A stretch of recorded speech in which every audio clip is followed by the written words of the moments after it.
ثيو هرنانديز يوضح موقفه من العودة لريال مدريد. أوضح الدول الفرنسي ثيو هرنانديز الظهير الأيسر لفريق ميلان الإيطالي موقفه من العودة إلى صفوف ريال مدريد الإسباني.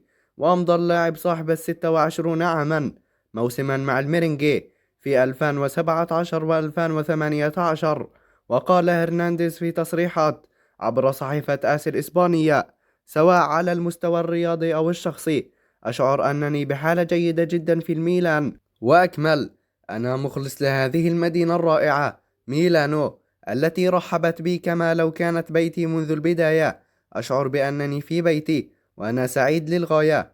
وعن بويولي: إنه مدرب قريب جدا من لاعبيه، وهو شخص يدعمني دائما.